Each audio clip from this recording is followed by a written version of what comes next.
आप सुन रहे हैं मेरी डरावनी कहानी। अब तक की सबसे रोमांचक और रहस्यमयी कहानी सुनने जा रहे हैं, जो सत्य की वास्तविक घटनाओं पर आधारित है। इस चौंकाने वाले किस्से में आपको खौफनाक और अकल्पनीय अनुभव होंगे, जो आपके दिल की धड़कनें बढ़ा देंगे और आपके रोंगटे खड़े कर देंगे। इस अविश्वसनीय घटना के दौरान हम आपको ऐसी वास्तविकता को उजागर करेंगे जो आपने कभी सोची भी नहीं होगी। तैयार हो जाइए, क्योंकि यह कहानी आपकी रातों की नींद उड़ाने के लिए बनी है। रामगढ़ गांव, जहां सूरज ढलने के बाद एक अजीब सी खामोशी फैल जाती थी।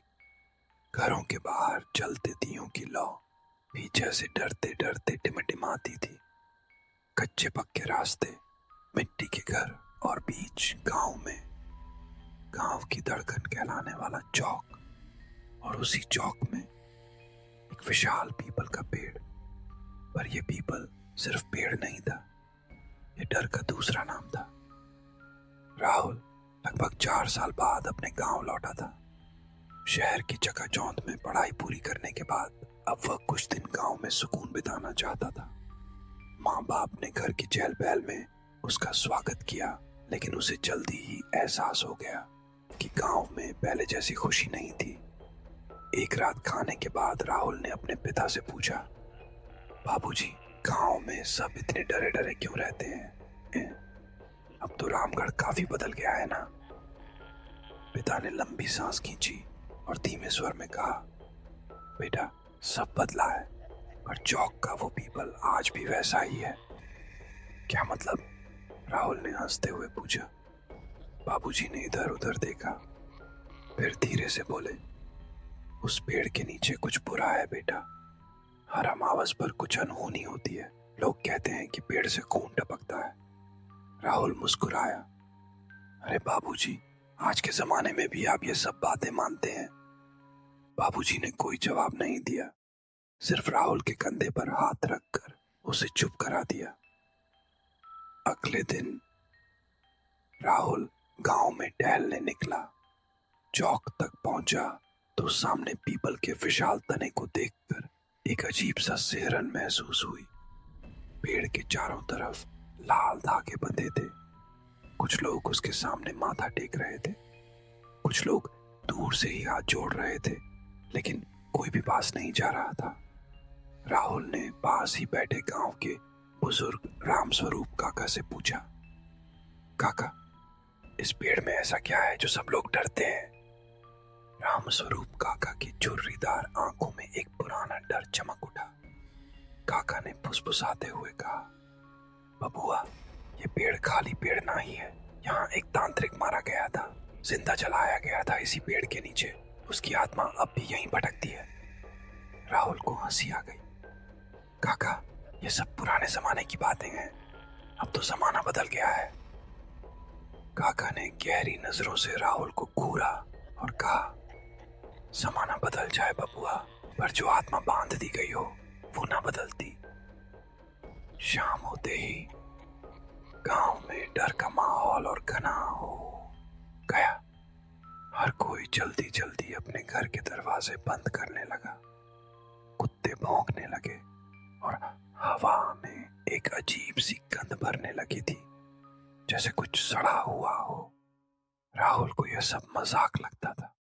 उसने सोच रखा था कि वह अमावस की रात पीपल के नीचे जाएगा और गांव वालों के डर को झूठा साबित करेगा। अमावस की रात के करीब 11 बज रहे थे।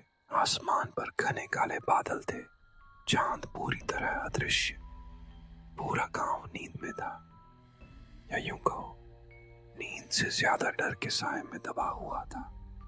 राहुल चुपचाप उठा, चप्पल पहनी, एक टॉर्च उठाई और घर से बाहर निकल पड़ा। चारों ओर सन्नाटा था। हवा एक अजीब सी सरसराहट के साथ चल रही थी, जैसे किसी ने धीरे से फुसफुसाया हो। राहुल धीरे धीरे चौक की ओर बढ़ा। हर कदम के साथ उसका दिल तेजी से धड़क रहा था, लेकिन उसने खुद को मजबूत किया। जैसे ही वह चौक पर पहुंचा, टॉर्च की रोशनी में पीपल का तना चमका, मोटा डरावना और अजीब तरीके से कांपता हुआ। राहुल ने टॉर्च नीचे रख दी और पेड़ के पास जाकर खड़ा हो गया। उसने गौर किया, तने पर कुछ गीला सा लिपटा हुआ था। वह थोड़ा और पास गया। उसने उंगली से उसे छुआ। लाल तरल। राहुल चौंक गया, हाथ उठाया। उंगलियां लाल थीं। उसने सूंघा। खून, असली खून। एक सिहरन उसके पूरे शरीर में दौड़ गई। अचानक उसे ऐसा लगा जैसे कोई उसके पीछे खड़ा हो। राहुल ने तेजी से पलट कर देखा। कोई नहीं था, बस हवा में एक फुसफुसाहट, जैसे कोई पुराना संस्कृत मंत्र दोहरा रहा हो। AUM क्लीन नमा काली। राहुल का दिल बैठने लगा। उसने भागने की कोशिश की, लेकिन उसके पैर जैसे जमीन में धंस गए थे। तभी पीपल के तने से एक काली परछाई धीरे धीरे अलग हुई और राहुल की ओर बढ़ने लगी। राहुल चिल्लाना चाहता था, पर आवाज गले में ही घुट गई। राहुल अपनी जगह जड़ हो गया था। वह परछाई धीरे धीरे उसकी तरफ सरक रही थी। हवा ठंडी नहीं थी, बल्कि गर्म थी, जैसे किसी जलते तांत्रिक यज्ञ का धुआं चारों तरफ फैल गया हो। राहुल की टॉर्च नीचे गिर गई। अंधेरा घना हो गया। उसने आंखें भींच लीं, पर उस मंत्रोच्चार की आवाज और तेज हो गई। AUM क्लीं भैरवाय नमः। AUM क्लीं काल भैरवाय स्वाहा। हिम्मत कर राहुल ने आंखें खोली। सामने कुछ नहीं था, पर जमीन पर खून की लकीरें बन चुकी थी। पीपल से निकलकर सीधा उसके पैरों तक पहुंची थी। राहुल ने खुद को जैसे तैसे समेटा और दौड़ पड़ा। भागते समय उसने पीछे मुड़कर देखा। पीपल के तने पर एक चेहरा उभर रहा था, जला झुलसा हुआ विकृत चेहरा। राहुल बेसुध अपने घर पहुंचा था। घर वालों ने जब उसकी हालत देखी, कीचड़ से सना चेहरे पर घबराहट, तो सब घबरा गए। मां ने माथे पर हाथ रखा। कहा, बैल बेटा, किसकी नजर लग गई? पिता ने ताज्जुब से पूछा। तू चौंक गया था ना? राहुल ने कुछ नहीं कहा। वह बिस्तर पर गिरा और गहरी नींद में चला गया। राहुल को सपने आने लगे। अंधेरे जंगल, उलटे लटके हुए इंसान, चीत्कार करती आत्माएं, और हर सपने के अंत में वही जला हुआ चेहरा जो कहता, मेरा बदला अभी पूरा नहीं हुआ। रामगढ़ में एक नया डर फैल चुका था। रात में गांव के बाहर एक गाय मरी पाई गई थी। उसकी आंखें गायब थीं। 2 दिन बाद हर घर के बाहर नींबू और मिर्च जलाए जाने लगे। बच्चे रोने लगे। औरतें दरवाजे पर गोबर से मांडने बनाने लगी। सबको यकीन हो गया कि चौक के पीपल का श्राप फिर जाग गया है। धीरे धीरे राहुल का व्यवहार बदलने लगा। वह चुप रहने लगा था। अक्सर रात को नींद में बड़बड़ाता कोई अजीब भाषा में, जैसे संस्कृत और अपशब्दों का मिश्रण हो। एक दिन उसकी छोटी बहन ने उसे अकेले बड़बड़ाते सुना। रक्त चाहिए, बलि चाहिए, अमावस का यज्ञ अधूरा है। वह डर के मारे मां के पास भाग गई। एक शाम राहुल अपने पुराने दोस्त विनोद के साथ बैठा था। विनोद ने हिम्मत कर पूछा, भाई, उस दिन पीपल के नीचे क्या देखा था? राहुल की आंखें पलटने लगी, होंठ कांपने लगे। फिर अचानक उसने विनोद का गला पकड़ लिया। तू भी मरेगा, सब मरेंगे। तांत्रिक का यज्ञ अधूरा है, मैं पूरा करूंगा। विनोद किसी तरह खुद को छुड़ाकर भागा। गांव में अब राहुल के नाम से डर फैलने लगा। गांव के बुजुर्गों ने पंचायत बुलाई। रामस्वरूप बाबा ने सबके सामने कहा, हमको कुछ करना पड़ेगा। राहुल अब साधारण मनई ना ही रह गया। उस पे कछु सवार है। एक बूढ़ी औरत ने बताया, मेरी दादी कहती थी, जवान आत्मा पीपल में बंधी है। अगर कोई अमावस की रात उसके पास जाए तो वो उसको अपने वश में कर लेती है। सबका एक मत फैसला हुआ, राहुल को बचाना है, लेकिन उसके लिए चौक के पीपल का श्राप तोड़ना होगा। राहुल को अब अक्सर खुद को आईने में देखते हुए डर लगता था। कभी कभी उसके चेहरे पर खुद ही खरोंचें बन जाती, कभी उसके हाथ खुद ब खुद मुट्ठी भींच लेते, जैसे वह खुद अपने ऊपर काबू खो रहा था। और फिर अगली अमावस आ रही थी, वह रात जब तांत्रिक ने अपनी मौत से पहले कसम खाई थी। जिसने भी मेरे यज्ञ को रोका था, उसकी संतानों का रक्त मेरी शक्ति बनेगा।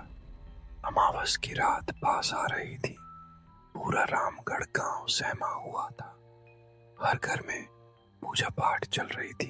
दरवाजों पर नीम की डालियां टांगी गई थी, लेकिन डर की गंध हवा में अब भी घुली हुई थी। और राहुल, वह अब पूरी तरह बदल चुका था। राहुल दिन में गुमसुम रहता और रात में भटकता। कभी चौक के आसपास घूमता, कभी घर के पीछे काली मिट्टी से कुछ आकृतियां बनाता। एक रात मां ने देखा, राहुल अपने कमरे की दीवार पर खून से कुछ लिख रहा था। शब्द अस्पष्ट थे, लेकिन उनमें एक पैटर्न था। बलि, रक्त, मुक्ति। डर के मारे चीख पड़ी। पिता ने अगले दिन गांव के पुजारी त्रिपाठी बाबा को बुलाया। त्रिपाठी बाबा गांव के सबसे विद्वान और तपस्वी व्यक्ति थे। उनके आते ही राहुल चिल्लाया, हटा ले इस पुजारी को, मेरा यज्ञ पूरा करने दे। त्रिपाठी बाबा ने मंत्र पढ़ने शुरू किए तो राहुल तड़पने लगा।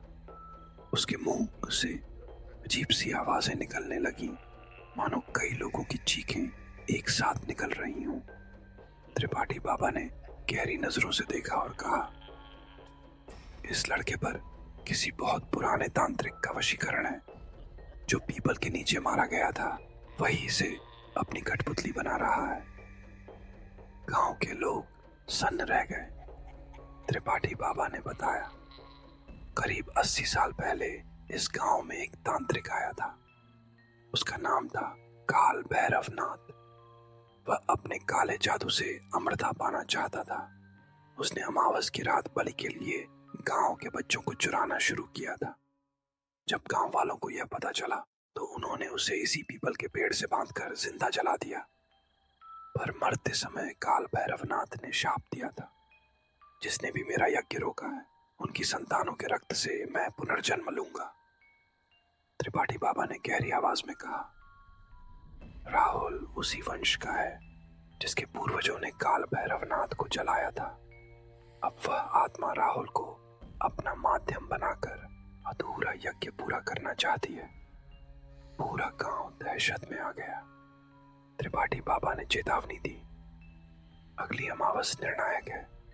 अगर उस रात तक आत्मा को रोका नहीं गया तो राहुल पूरी तरह खो जाएगा और तांत्रिक का पुनर्जन्म होगा, जिससे रामगढ़ खत्म हो जाएगा। गांव वालों ने योजना बनाई। त्रिपाठी बाबा विशेष यज्ञ करेंगे। राहुल को पीपल से दूर रखना होगा। चौक के आसपास सुरक्षा घेरा बनाना होगा। लेकिन आत्मा इतनी आसानी से हार मानने वाली नहीं थी। अमावस से एक दिन पहले राहुल अचानक गायब हो गया। पूरा गांव उसे ढूंढने निकला, लेकिन कोई सुराग नहीं मिला। रात को विनोद ने उसे चौक के पास देखा। राहुल पीपल के नीचे बैठा हुआ था, आंखें बंद, शरीर से धुआं उठता हुआ। उसके चारों ओर एक काला घेरा बन चुका था। धरती कंपा रही थी। राहुल के चेहरे पर एक तांत्रिक जैसा विकृत हंसी थी। उसकी आवाज में काल भैरवनाथ बोल रहा था, अब कोई नहीं बच पाएगा, रक्त रक्त चाहिए। उस रात 3 जानवर मरे मिले सबके शरीर पर वही तंत्र चिन्ह। कुएं का पानी लाल हो गया। गांव के बच्चों को बुरे सपने आने लगे, जिसमें राहुल उन्हें जंगल की ओर बुला रहा था। त्रिपाठी बाबा ने तत्काल घोषणा की, अब वक्त नहीं बचा। आज रात ही तांत्रिक आत्मा का नाश करना होगा।